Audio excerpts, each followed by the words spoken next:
Subscribe कीजिए topper साहित्य YouTube channel को और बेल आइकन को दबाइए हमारे लेटेस्ट वीडियोस सबसे पहले देखने के लिए।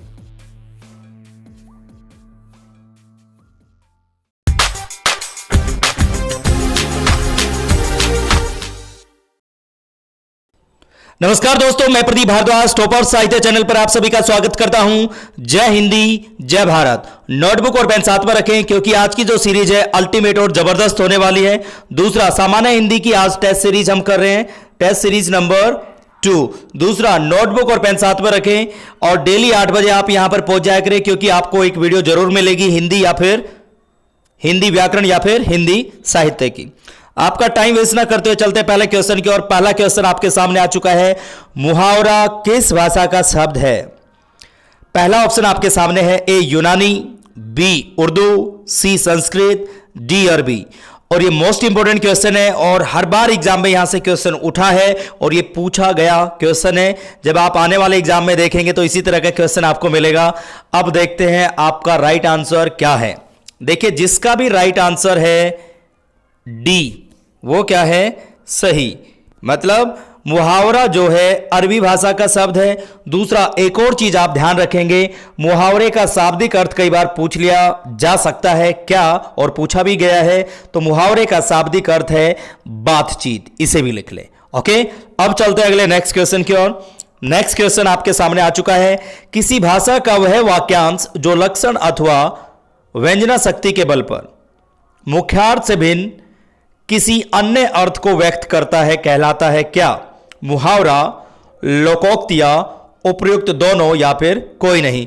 यहां पर लक्षण की जगह लक्षणा भी आपको मिल सकता है, लेकिन आप इस डेफिनेशन को समझने की कोशिश करें और फिर इसका आंसर दें। आपका राइट आंसर क्या होगा? ए, बी, सी या फिर डी, कोई नहीं।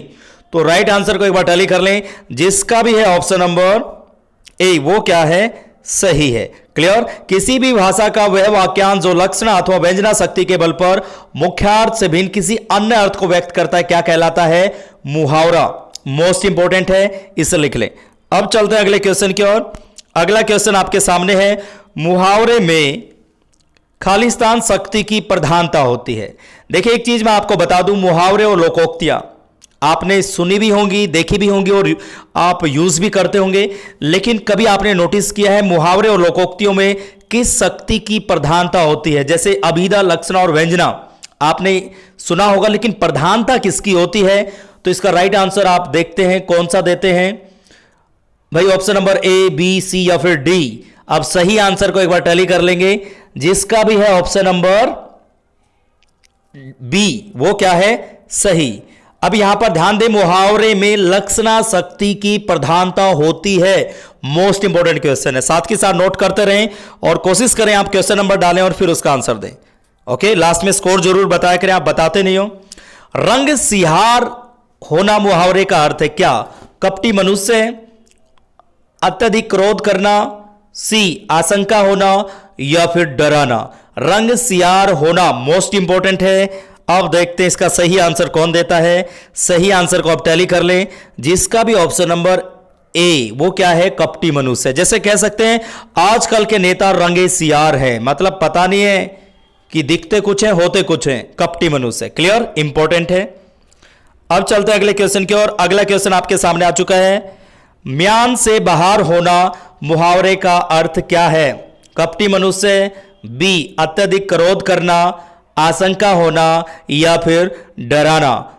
क्वेश्चन नंबर डालिए, फिर आप आंसर दीजिए ताकि मुझे भी पता चले आपका कौन सा क्वेश्चन ठीक है, मींस आंसर ठीक है या फिर गलत है। तो सही आंसर को एक बार टैली कर लें।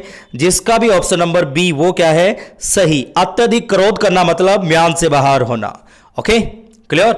मैंने सही उत्तर नहीं दिया तो प्रदीप सर म्यान से बाहर हो गए और बोले कि आपने लाइव सेशन भी लिया, मेरे से पढ़े भी, फिर भी आपका उत्तर गलत हो गया, तो मैं क्या हो गया? अत्यधिक क्रोधित हो गया। अगला क्वेश्चन आपके सामने है। माथा ठनकना मुहावरे का अर्थ क्या है? ऑप्शन नंबर ए, कपटी मनुष्य, बी अत्यधिक क्रोध करना, सी आशंका होना या डी डराना। इंपॉर्टेंट है और थोड़ा सा दिमाग लगाएंगे तो आपको पता चल रहा है कि किन ऑप्शन में से चूज करना है। 4 की बजाय 2 आपके सामने आ चुके हैं, क्योंकि 2 को पहले हम डिस्कस कर चुके हैं। बातों बातों में आंसर दे दिया, लेकिन अभी भी थोड़ी सी कंफ्यूजन है। अब सही आंसर को टैली कर ले प्यारे बच्चों, जिसका भी ऑप्शन नंबर सी, जिसका भी ऑप्शन नंबर सी है वो क्या है, सही। आशंका होना, माथा ठनकना का मतलब आशंका होना, इंपॉर्टेंट है, लिख लें। अब चलते हैं अगले क्वेश्चन की ओर। अगला क्वेश्चन देखिए, बंदर घुड़की देना मुहावरे का अर्थ क्या है? कपटी मनुष्य, अत्यधिक क्रोध करना, सी आशंका होना, या फिर डी डराना।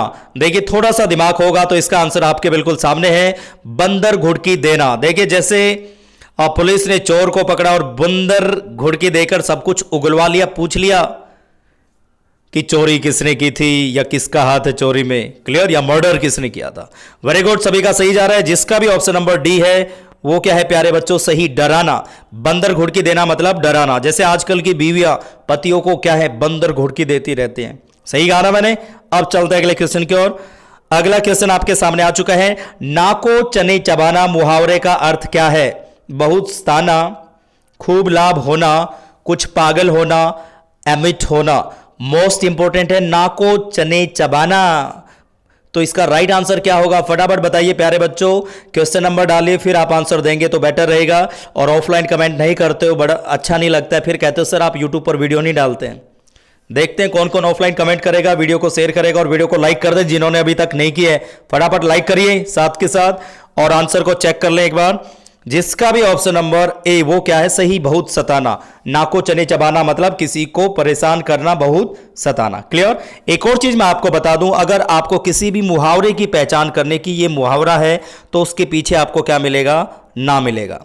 नाको चने चबाना, क्लियर, या फिर मैं कहूं ऊंट के मुंह में जीरा होना, या फिर मैं कहूं उल्लू सीधा करना, पीछे आपको क्या मिलेगा, ना। मुहावरे की पहचान होती है। क्लियर। ओके, अब चलते हैं अगले क्वेश्चन की ओर। अगला क्वेश्चन आपके सामने आ चुका है, नाक भो सिकोड़ना मुहावरे का अर्थ क्या है? बहुत सताना, खूब लाभ होना, पागल होना, अप्रसन्नता व्यक्त करना। तो राइट आंसर क्या होगा, नाक भो सिकोड़ना का अर्थ क्या होगा? फटाफट कमेंट कर दें और जल्दी जल्दी से आंसर दे दें कि नाक भो सिकोड़ना का अर्थ क्या होगा। यहां पर देखिए सही आंसर को एक बार टैली कर लेते हैं। जिसका भी ऑप्शन नंबर डी वो क्या है, सही, अप्रसन्नता व्यक्त करना। देखिए एक बार एग्जाम में पूछा गया था फूल कर कुप्पा होना, तो इस मुहावरे का अर्थ आप ऑफलाइन कमेंट करके आंसर देंगे और अभी लाइव कमेंट बॉक्स में भी आप लिखिए इसका आंसर, फूल कर कुप्पा होना का अर्थ क्या है, यह भी एग्जाम में कई बार पूछा जाता है। क्लियर। अब चलते हैं अगले क्वेश्चन की ओर। अगला क्वेश्चन आपके सामने, पो बारे होना मुहावरे का अर्थ क्या है? ऑप्शन नंबर ए बहुत सताना, बी खूब लाभ होना, सी कुछ पागल होना, डी अप्रसन्नता व्यक्त करना। मोस्ट इंपोर्टेंट मुहावरा है, एग्जाम में पूछा जाता है और राइट आंसर लगभग सभी का सही जा रहा है। सही आंसर को टैली कर लेते हैं। जिसका भी है ऑप्शन नंबर बी वो क्या है, सही। जिसका भी ऑप्शन नंबर बी है वो क्या है, सही, खूब लाभ होना, पो बारे होना। क्लियर। और जिन्होंने भी प्ले स्टोर से हमारी ऐप को डाउनलोड नहीं किया है तो प्ले स्टोर में जाइए, टॉपर साहित्य लिखिए और वहां पर इसकी कोई भी मॉक टेस्ट सीरीज यूट्यूब पर आती है, वहां पर इसकी पीडीएफ आपको फ्री मिलती है। क्लियर। और काफी सारी चीजें वहां पर हैं, नहीं किए तो कर लें। अगला क्वेश्चन, पेच ढीला होना मुहावरे का अर्थ क्या है? बताइए। ऑप्शन नंबर ए बहुत सताना, बी खूब लाभ होना, सी कुछ पागल होना, अप्रसन्नता व्यक्त करना। तो राइट आंसर क्या होगा? बिल्कुल आसान सा है, सिंपल सा है, लेकिन कई बार एग्जाम में पता है क्या होता है, हम सिंपल से में ही अटक जाते हैं। राइट आंसर टैली कर लेंगे प्यारे बच्चों। जिसका भी है सी वो क्या है, बिल्कुल सही, कुछ पागल होना। पेच ढीला होना मतलब जैसे उससे बात मत करो, उसके तो क्या है, पेच ढीले हैं, लड़ाई हो जाएगी, ऐसा होता है ना। लड़की ऐसी होती है, लड़के भी होते हैं, कभी नाराज हो जाओ आप सभी, मैं सिर्फ समझाने के लिए कह रहा हूं। अगला क्वेश्चन आपके सामने आ चुका है, दांत काटी रोटी होना मुहावरे का अर्थ क्या है? ऑप्शन नंबर ए कामने बनना, बी कलंक लगना, सी आश्चर्य करना, डी गहरी मित्रता होना। देखते हैं, दांत काटी रोटी होना इंपॉर्टेंट है, थोड़ा सा दिमाग लगाकर आंसर दें। लिटिल बिट कंफ्यूजन हो गई है, मैं जैसा कि सामने देख पा रहा हूं, तो सही आंसर चेक कर लें। जिसका भी है ऑप्शन नंबर डी वो क्या है, सही, गहरी मित्रता होना, दांत काटी रोटी होना। क्लियर। सुदामा और कृष्ण के बीच क्या थी, दांत काटी रोटी वाले संबंध थे, गहरी मित्रता होना। क्लियर? क्वेश्चन अगर अच्छे लग रहे हैं तो प्लीज कमेंट कर दें। और ऐसी मॉक टेस्ट सीरीज आपको डेली 8 बजे चाहिए, हिंदी व्याकरण और हिंदी साहित्य, तो मैं लाने के लिए तैयार हूं। लेकिन आप कमेंट करें, ऑफलाइन कमेंट नहीं करते हो फिर मन नहीं करता है, तो प्लीज ऑफलाइन कमेंट जरूर किया करें। अगला और मोस्ट इंपोर्टेंट मुहावरा 3-13 होना, मुहावरे का अर्थ क्या है? टाल मटोल करना, बिखर जाना, आश्चर्य करना, या डी काम न बनना। जो भी यहां पर ये जो टेस्ट सीरीज आपके सामने है, इसको बड़े इत्मीनान से, ध्यान से आप देख लेना और लिख लेना, समझ लेना। ये मोस्ट इंपोर्टेंट है जो आपका सिलेक्शन कराएंगे। राइट आंसर चेक कर लेते हैं। 3-12 होना का मतलब क्या है? 3-12 का अर्थ क्या है? बिखर जाना। क्लियर? पहले तो सभी इकट्ठे रहते थे, लेकिन अब 3-13 हो गए, बिखर गए हैं परिवार वाले, ऐसा होता है ना। क्लियर? अब चलते हैं अगले क्वेश्चन की ओर। अगला क्वेश्चन आपके सामने, 3-5 करना मुहावरे का अर्थ क्या है? 3-5 करना मुहावरे का अर्थ क्या है? टाल मटोल करना, बिखर जाना, आश्चर्य करना, काम न बनना। मोस्ट इंपोर्टेंट है 3-13 होना और 3-5 करना। यहां से क्वेश्चन उठेगा ही उठेगा। ओके, तो अब राइट आंसर चेक कर लेते हैं। जिसका भी ऑप्शन नंबर ए वो क्या है? सही। जिसका भी आंसर है ए वो क्या है? सही, टाल मटोल करना। देखिए भाई, 3-5 तो करो मत। वीडियो को लाइक करना है तो कर दो, शेयर करना है तो कर दो, ऑफलाइन कमेंट करना है तो वो भी कर देना, लेकिन 3-5 मत करो। प्रदीप सर को उल्लू मत बनाओ। ऐसे करते हो ना आप, 3-5 करते हो, टाल मटोल करते हो। और मैं आपके लिए कितनी मेहनत से ये क्वेश्चन सेलेक्ट करता हूं, बनाता हूं, लिखने में कितना टाइम लगता है। प्लीज समझा करें, थोड़ा सा सपोर्ट करें। कौन कौन सपोर्ट करेगा वो भी कमेंट करिए। कौन कौन प्रदीप सर को सपोर्ट करेगा? कौन कौन चाहता है टॉपर साहित्य हिंदी विषय के लिए ऐसे ही काम करता रहे, अपनी सेवा देता रहे, हिंदी साहित्य हो या व्याकरण? अगला और इंपॉर्टेंट मुहावरा, गूलर का फूल होना। कूलर नहीं, गर्मी होगी, गूलर भी कूलर सुनाई दे रहा है प्यारे बच्चों, गूलर है। गूलर का फूल होना, मुहावरे का अर्थ क्या है? दुर्बल होना, डींग हाँकना, भटकना, थूक कर चाटना। मोस्ट इंपॉर्टेंट है और एग्जाम में आ सकता है। राइट आंसर चेक कर लेते हैं प्यारे बच्चों। जिसका भी ऑप्शन नंबर ए वो क्या है? सही, दुर्लभ होना। गूलर का फूल होना मतलब दुर्लभ होना। क्लियर? मोस्ट इंपॉर्टेंट है। अब चलते हैं अगले मुहावरे की ओर, अगले क्वेश्चन की ओर। गाल बजाना मुहावरे का अर्थ क्या है? दुर्लभ होना, डींग हाँकना, पिटाई करना, थूक कर चाटना। देखते हैं इसका सही आंसर कौन देगा, नहीं तो लगता है मुझे आपके गाल बजाने पड़ेंगे। देखिए, बातों बातों में मैंने आपको क्लू दिया है, लेकिन किसी और के क्लू पर कभी ना चलें जब तक आपका दिमाग सिग्नल ना दे, नहीं तो गड़बड़ हो सकती है, नहीं तो रास्ता मुश्किल हो सकता है। अब राइट आंसर को चेक कर लेते हैं। वेरी गुड, बिल्कुल सभी का गलत जा रहा है भाई। सी कैसे हो सकता है? जिसका भी ऑप्शन नंबर बी। देखिए, गाल बजाना मतलब डींग हाँकना, मोस्ट इंपॉर्टेंट है। और मोस्टली आपका दिमाग कहां काम कर रहा था? पिटाई करना। क्लियर? तो डींग हाँकना मतलब गाल बजाना। इंपॉर्टेंट है। अच्छा लगा तो यस करते रहें, साथ के साथ वीडियो को लाइक भी कर दें। और कुछ ही साथी हैं जो इसको व्हाट्सएप स्टेटस पर लगाते हैं, जो दिल से सपोर्ट कर रहे हैं, आप भी करिए। सभी आपके लिए। ठकुर सुहाती कहना, देखिए मुहावरे का अर्थ क्या है? एक नया मुहावरा आपके लिए लेकर आया हूं मैं। ऑप्शन नंबर ए, खुशामद करना, प्रेम में फंसना, प्रेम में फंसाना, हड़प लेना। ठकुर सुहाती कहना मुहावरे का अर्थ क्या है? देखिए और इत्मीनान से इसका आंसर दीजिए, क्योंकि आप कंफ्यूज हो चुके हैं, क्योंकि सभी का अलग अलग आंसर आ रहा है। अब सही आंसर चेक कर लेंगे। जिसका भी option number D, very good, मुझे उम्मीद थी आपसे, गलत। जिसका ऑप्शन नंबर बी वो क्या है? गलत। जिसका ऑप्शन नंबर सी वो भी गलत। जिसका ऑप्शन नंबर ए वो क्या है? सही, खुशामद करना। ऑप्शन नंबर 1, ठकुर सुहाती करना मतलब खुशामद करना। इसे याद रखना प्यारे बच्चों, एक नया मुहावरा है आपके लिए। ओके, अब चलते हैं अगले क्वेश्चन की ओर। काठ का उल्लू होना मुहावरे का अर्थ क्या है? ऑप्शन नंबर ए, मूर्ख होना। ऑप्शन नंबर बी, व्याकुल होना। ऑप्शन नंबर सी, प्यार में पागल होना। ऑप्शन नंबर डी, दिल मजबूत करना। देखते हैं कौन इसका सही आंसर देता है। देखते हैं आप क्या हो, फटाफट। और थोड़ा सा दिमाग लगाइए, साथ के साथ लिखते रहिए, एंजॉय करिए। काफ़ी ज़बरदस्त क्वेश्चन आपके लिए सिलेक्ट किए हैं। इसे बनाने में 2 से 3 घंटे लगते हैं। सोचना पड़ता है कहाँ से, पहले पढ़ना पड़ता है, फिर आपके लिए क्वेश्चन बनाने पड़ते हैं।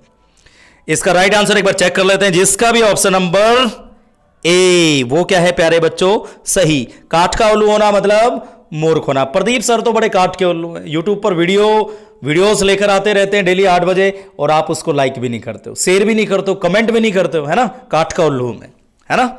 अब चलते हैं अगले क्वेश्चन की ओर। अगला क्वेश्चन, मोस्ट इंपोर्टेंट क्वेश्चन, सिर धुनना मुहावरे का अर्थ क्या है प्यारे बच्चों? ए पछतावा करना, बी पागल करना, सी पागल होना, डी बहुत सोचना।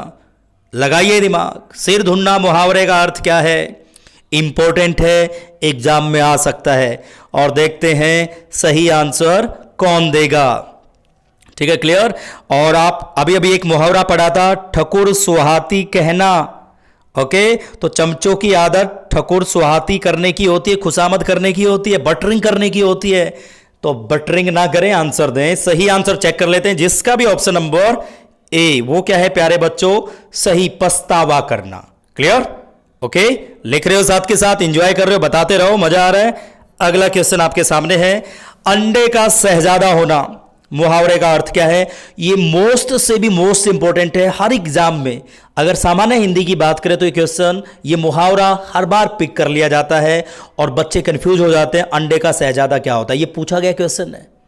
अगर आपने कोई एग्जाम दिया तो देखिए ये इंपॉर्टेंट है आपके सामने। जैसे 3-13 होना, DSSB में पिछली बार पूछा गया था। 3-5 होना, ये भी पूछा गया था। और अंडे का शहजादा तो हर एग्जाम में उठता है, तो प्लीज माइंड में रखें। तो राइट आंसर क्या होगा?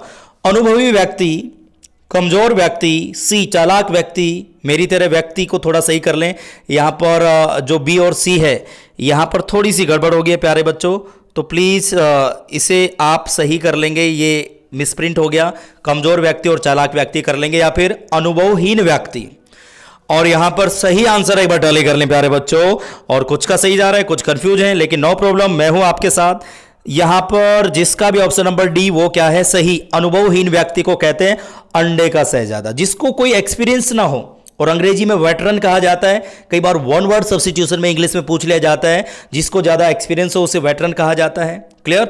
ये भी आप माइंड में रखेंगे। एक्सपीरियंस होल्डर को कहा जाता है वेटरन, और अनुभवहीन को अंडे का शहजादा, अनस्किल्ड, जिसको कोई स्किल ही ना हो जिसके पास। क्लियर? ओके, और फटाफट ऑफलाइन कमेंट करके क्या करेंगे, आप अपना स्कोर बताएंगे। और यहां पर एक बड़ी प्यारी कोटेशन है जो मैं हमेशा से फॉलो करता हूं, समझदार लोग तो बस इतिहास पढ़ते हैं और जिद्दी लोग तो इतिहास रचते हैं। अब समझदार बनना है या फिर आपको जिद्दी बनना है? The ball is now in your court, you have to decide, you have to be समझदार and you have to be जिद्दी। और मैं चाहूंगा आप जिद्दी बने और कुछ नया करें। कोरोना काल है, अपना ध्यान रखें, फैमिली वालों का भी, और हार न माने, पढ़ाई करते रहें, कुछ ना कुछ पढ़ते रहें और आगे बढ़ते रहें। ऑफलाइन कमेंट जरूर करना। थैंक्स फॉर वॉचिंग इट, और मिलते हैं कल रात को 8 बजे नई चीज़ों के साथ, एक नई वीडियो के साथ, नए कंसेप्ट के साथ। तब तक के लिए जय हिंदी, जय भारत।